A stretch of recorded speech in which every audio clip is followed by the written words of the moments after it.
My name is Melanie Meade. I am a 48-year-old mother of two boys, grandmother of three, and I live in Clairton, Pennsylvania. This is a third generation family home. My father taught at the University of Pittsburgh for over 35 years, and my mother was a special ed school teacher. I didn't realize how bad the air issue was with Clairton USX Coke Works. It was something that we always saw, we always smelled, we always heard. And I left here in middle school and I went to Northern Virginia. And that's where I met with my teachers were eager to teach us about Al Gore's, plan to make climate actions and have everybody change their way of living. And that was like in, say, early 90s. So I was pretty impressed. Once I returned here and I learned about the issues, I tried to discuss it, but the community it was like you were trying to take away jobs from the community, even when the people in the community don't have very many jobs. A lot of the jobs that uh, the community has are considered contracted work. So they may have medical benefits, but it's still contracted and it's not guaranteed. And generally, the contract workers work on the worst in the worst areas, more harmful to others because the USX Clarendon Coke Works knows the harms to health that are being done by what they're pumping out and how they're choosing to manufacture the coking. So when I returned here in 2013 to bury my father, I was living in North Carolina. It was a small little quaint town called Fuquay Varina. And I was about to buy an apothecary. And it was like the dream, my dream was finally opening up and I was taking that leap of faith. And then my father passed away. So I returned here, and it was actually yesterday is his death date. And I returned here thinking that I'd get his estate in order and I'd get back to North Carolina and keep moving. But when I returned, my mother took sick right after my father, and she passed away within 6 months. And both of my parents had buried my eldest brother in 2011. So that was three. It was myself and now my baby brother, who he passed away in 2020 at the age of 41. And he was living in Washington, D.C. He had graduated from Howard. And it it always crosses my mind why, did they leave so soon? And I know people say, everyone has their time, but my father really ate healthy. He had a garden most all of my life. And my baby brother wasn't into anything. He didn't drink alcohol or do any drugs. So you wonder, how are these people leaving us too soon? And to me, it points back to the origin of the Coke Works. I mean, there's all kinds of research, right, that talks about air pollution and what it exposes the fetus to, and then furthermore, what it depletes from a young life that's growing up in this space. So a lot of people passed away abruptly when COVID started. And we didn't have a band here to talk about emotional wellness, but the people were overwhelmed with death. And it, I think, is directly linked to the air pollution. There was some discussion. I didn't actually read a full article, but there was discussion stating that the air pollution would stick to COVID. So in areas where there were higher air pollution, there would be higher cases of COVID and higher mortality rates, of course. So a community that is emotionally overwhelmed, that um, not even middle class, lower level middle class, um, it's difficult to try to create a space for them to learn and advocate for themselves because it's emotionally overwhelming and mentally overwhelming to actually understand that an industry would set up shop around around communities and decide that it's okay to pollute. And the reason why I say it's a decision and it's an intention is because on a day like today, when I woke up this morning, my nose was running, my son's nose was running, and I don't want to give, I don't want us to take medicine if we don't need it. I'm a naturopath. I graduated in 2020 from the school of Trinity School of Natural Health with a doctor of naturopathy. So it's always been in my roots to live with the earth. My parents did. And even if we were to look at like our ancestors, we looked and we lived one with the earth. We looked at the trees and which ones had value, which ones would take out and remove sickness, which ones would give nutrients and sustenance. And so I think that that is valuable because it gives you a foundation. And I think that that's what communities like Clairton lacks is a foundation. You have a mayor that works for industry, or he's retired now, but he was working for the industry right up the road. It's called Urban Works. And he never discusses air pollution and its harms to health. We did have a meeting where cancer and the environment came out to talk, the network came out to talk to the community, and he talked about his cancer and he mentioned that he had it twice. But we don't have anything in the community that's a safe space for people to talk, for caregivers to learn, and for people to understand. And I think that that is vital because if you don't know what's being done to you, it's really hard to make up your mind to make a decision to say, I'm going to stand up and say something. And then if you're told, on the other hand, well, hey, if you say something, you're hurting jobs, it it makes people who I think don't have, that upper to middle class income, it makes them feel as if they're harming someone when they don't want to because they know a lot about harm and they wouldn't want to do that. So what um, I met Archbishop Marcia Dinkins, and she is the founder of Black Women Rising.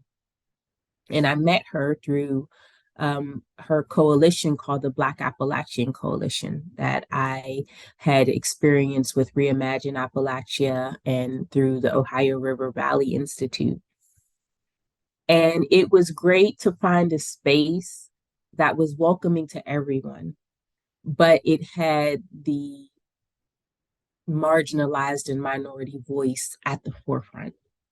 Um, I I call myself Black because that's what I have to do in America to check the box, but I'm more African American.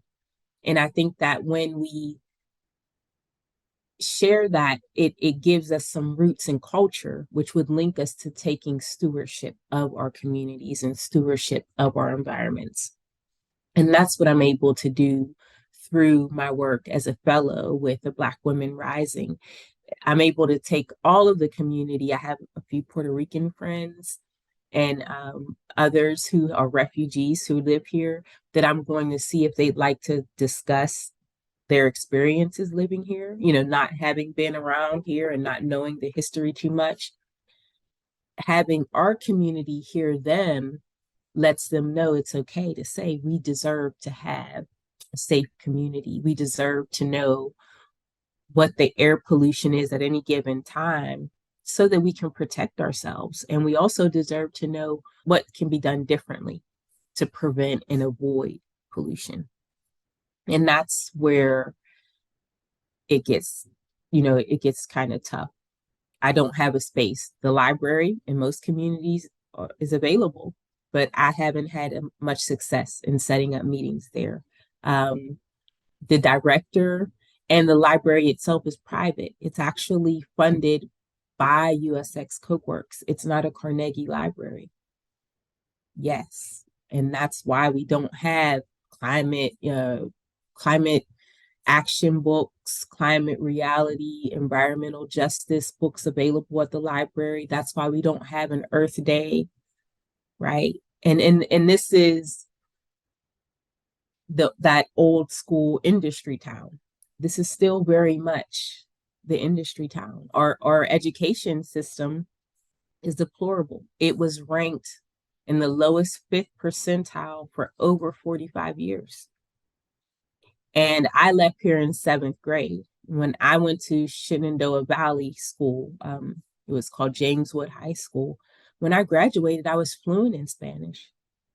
And some of my friends back here had graduated in Spanish and they still couldn't speak, a couple of sentences in Spanish. The industry has maintained, I know it may sound harsh, but it is an ignorance to what is important for the people to thrive. They've given them the literacy to get the jobs and the literacy to function, but not the knowledge and empowerment to take right action for themselves and their families' best benefit. Whenever they decided to move, I think they went to Indiana. They're going to build a cleaner arc there. And some of the batteries in the Mon Valley, they're reopening, and they were a cause for major pollution issues. We don't have an Allegheny County Health Department that's putting our public health at the forefront, I don't believe. And I'm hopeful that with the new clean slate, they can put people like myself, and I'm not, trying to push myself there, but I do feel like I'm not in this to get a title or a job. I am in this to make sure that the community is educated and given the proper care that they need to understand and to endure. It's overwhelming when we have gun violence on top of police gun violence. On some children don't even have food, fresh food. They've been eating out of boxes for months. So we have to take it easy on the community in our approach as to how to bring them to the forefront. And I'm working on something with Black to do so. Our first initiative will be podcast interviews so that the community can talk about their experiences. And I'm hoping to get a variety, not just those who are from Clairton, but those who've been pushed out to Clairton due to gentrification in some cases because of what's going on in the city of Pittsburgh and the rents increasing. So there have been a couple of mothers whom I met, African-American mothers who have proud to buy houses here, but they didn't know they lived in an environmental justice area. They don't know that their property value may depreciate versus, going up. And I think that when we talk about like shared prosperity, which was something that I was introduced with at Carnegie Mellon, communities like mine need to know as much about what to invest in and what not to invest in, and as well how to make the investments work for you where you're at with what you have. And there isn't enough done, I think, in that instance, and it can be. There are people who experience it who can share. We're open up with this Zoom now so that we may not necessarily connect or network with our neighbor right down the street. But that's the wonderful opportunity that we have, is to connect and say, hey, what are you guys doing to address these issues? What did you find successful? And for communities like mine, they get a chance to see someone else saying and doing something.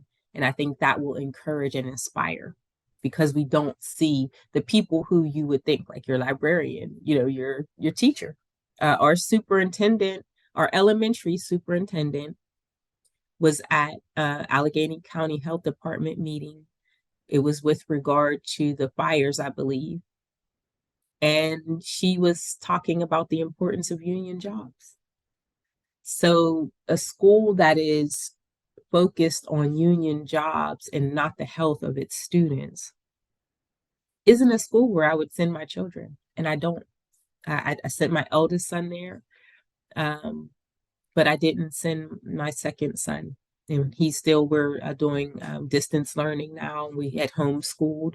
I'm trying to create something that fits and meets his needs, but also engage him in the issues of today so that he is aware and makes better decisions.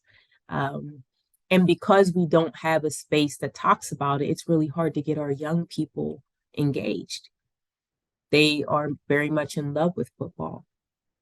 Um, Dr. Bennett Amalu was here. He bought our old Catholic school because he wanted to create a center to study brain CTE and how it affects the youth, because we have been such, strong football players for so long. But we also have some really detrimental legacies as well, like youth gun violence and death of players who play together, and they, within a year to 2 years after graduation, they're killing each other. And to me, it's not just the brain CTE, but also the air pollution. And we can't have those types of discussions or studies until community is ready to admit the air pollution is harmful. That's still up for debate here. Our mayor still points to the stacks during city council meetings and says, that's just steam. And the Allegheny County Health Department and the EPA don't correct him. So someone like myself correcting him makes me look like a crybaby, or someone's having a tantrum. And that, I think, disinforms the community. And then it disengages them because they say, oh, why not go to the football game? Why not go to a basketball game? That's where the people are because of the confusion and lack of accountability and transparency. And then some of the elders will say, this has always been how it has been, so it won't change. There's nothing you can do to change it. And groups like yours, Clean Air Council, Breathe Project, GAS, Black Appalachian Coalition, you all show me how to take what we experience and push different policy. And I think that is what can really engage our youth, because they can actually see change happening for themselves, and then encourage the parents to see their youth doing something and get behind them and support them. Hopefully that will be how we started off here. Have there been any successes? I don't think so. When I look at successes, I would say, do you have more people actively taking an initiative to participate? And do you have more people sharing their experience? And I don't think so. It's still pretty difficult with COVID, I guess. Maybe some people just don't want to participate in person. But I haven't seen a number of increase. Like we have a Valley for Clean Air now, and it meets in a location that's really off from the community. It's in a dark area. Not too many would go there, walking, because most people walk here. And then there are only a few parking spaces. So if you were to park, it's like you're in a bad area to park your car. Will it get hit? Will you get hit trying to go to it? And we haven't seen very many an increase in number of participation. And that's why I say, for me, it's not a success, because I would hope that when we share our information and share our stories, it would maybe get another person to speak up. So I'm hoping that with my podcast and working through the Black Appalachian Coalition and as a fellow with Black Women Rising, it can encourage people to share their stories more by listening to others. And then my hope is to get them to begin guiding who they like to hear from, so that they can ask questions and begin to learn what they want to know for themselves. And I think that that's how we start, developing the bigger snowball effect of everyone now participating. When you have three times the national average in asthma in a community 3.1 mile radius wide, and you don't have very many of those parents speaking up, you have to wonder why. And like I said, some of the fathers work for the industry as contractors. Is there something, are they being told that they can't say anything? Or do they feel, that they shouldn't say anything because of loyalty to the company that's paying for them to work? But what do they lose by not speaking up? I mean, your child's health would seem to be much more important than an industry's opinion. They know what they're doing. They know they're polluting. They know it's pollution. They're willing to pay the fines. They're willing to pay them up until the point they're not. So it's like it reaches a number that they're not willing to pay. And maybe if we would increase them earlier on, they would decrease the pollution. They can. They choose to. Like I said, we're in the yellow air quality day. I can't remember the number yesterday. And this morning you wake up to it, but you still see the same amount being pumped out. You don't see it quiet. Like if the sky was a blue, sunny sky, they wouldn't hardly be pushing out as much as they're pushing out right now. So it's very evident and it's blatant in some regards for me. And I just hope that we can get a county health department that would willingly take right action for the people so that the people will know and set a standard for standing up for their public health to industry. And like I went to the climate reality training in Houston, Texas for Power Up, and I got to see the group from St. James and who they've been uh, stopping any new industries from coming into that area and into that region in the St. James Parish area. And here we are inviting the plastic from most of plastics to Beaver. It's backwards, In a time like this, we know that this isn't helpful, and we know that it shouldn't be anywhere near people. And we also know that we don't have to do it this way. So why are we choosing to? And then how long will it be before this industry realizes, oh, we should change and do it better, when we shouldn't have allowed them to even come in if we had the right people in office. I think that we wouldn't have this, but we have some people who are loyal to industry, like our mayor, our city council. You can't go anywhere today and see anywhere where it says you have a yellow air quality day. And for people with sensitive health issues, you shouldn't be outside. I don't see that sign listed on our school. And the children mostly walk. So a child that is being pushed to endure poor air quality, living in a city that provides food from Rite Aid, Family Dollars, and Dollar Generals, a produce market that's open maybe 3 days of the week, that's selling food bank quality food back to the people.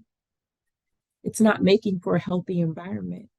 And no one can deny that harm is why we have the violence, the drug use, and all other, craziness going on here. And it's not that I want to apply blame, but most of the time when people get sick and diagnosed with cancer, they blame themselves. It's my fault. I have a relative that has been diagnosed with sarcoidosis, but she won't come to the Clean Air Council meetings and discuss her sarcoidosis and how she's been living with it. And I think that some of it is because she feels it would be a betrayal to these companies and industries. She worked in an industry up in Florette for some time. But these industries shouldn't be able to take your quality of life and have your family and friends hoping for what could be better. The pollution is preventable. We know it. So why aren't we changing it? In 2023, on a yellow air quality day, you're pumping out more than slowing down. Why? And why are you okay with that? And then they just had two um, announcements about how great their quarters were. So you're bragging about what you're making off of the health of the people around your industries, and no one seems to be able to see through it, or they don't want to. Maybe, I've not been in enough power to, I guess, feel like I can influence the big, those with the big money. But I feel like the young or football players or youth to talk about their friends and their experiences, that would change the minds of those influencers. And then they would have to speak to what's true. It is pollution. It's not steam. It's done intentionally. There's certain days, like I said, when if the sky's blue and you don't see anything pumping out, you can see a very little small steam from stacks down low. But on a day like today, it's pumping out. And my throat's swollen, my nose is a little stuffy. And my son, he's had like allergy type symptoms. And how many other people in the community are taking allergy medicine right now when it has nothing to do with it? And then how does that harm the body over, you know, years? So that, like, for me, it's holistic. You can't look at one part without looking at the whole. But it is big and it can be overwhelming. But my work with Black Appalachian Coalition and Black Women Rising, connecting with other people, being able to be myself, like what you've given me the opportunity to just share my experience and why it's important to me and how I feel we can change our experiences to make it better. But it is creating new ways of living, which actually is returning to our old way, living with earth. There are teas we could um, make that would help with decreasing mucus in the body, and other teas that would help, with your keeping your body calm, to not have like a high heart rate whenever you're in pollution like this. And just having those talks, I think, and having that sip of tea gives you that wellness type of effect that calms you down with all of the information that you're going to, experience. Like, what does the monitor see? And has the data read? I know benzene has been pretty high. I just buried two cousins this year from cancer, and they were in remission. So was it the benzene releases that activated their cancer to return? And one of them didn't live in Pennsylvania. He returned here 8 years ago to take care of his father who was sick. And so it's often that you will find people as caregivers passing away here for the people that they're caring for. That's how difficult living in an area with air pollution is, with authorities who don't discuss and share how important the quality of air is to their life. And I think that we take risks that we shouldn't. We put our children's health harm. I think that our little league football teams still practice across the street from the mill. Yeah. And The coaches, they may say, well, we did it, but how healthy are you? How well are you? And even if you did it and it wasn't right, why would you want to put your child through it? What's going on up there? For me personally, that's what I'm thinking. That's the issue. We don't have to be hard on ourselves and our children. That's not what life is. And that's that still town, still town glory, like that legacy of being hard. That's not what life is. And you surely don't want to have lived a hard life to die a hard death. That's wicked. At least allow your death to come sweet and gentle if you can have any, control over it. No one wants to rush into it in this way. Heart attacks have been very prevalent around here as well. And I'm not sure if it's linked with the COVID, but it still takes me back to those first, headlines that I would see where air pollution was high, COVID rates were higher, high. And what what will communities like this need to overcome what they've experienced, and how can we position ourselves to create those safe spaces for that experience?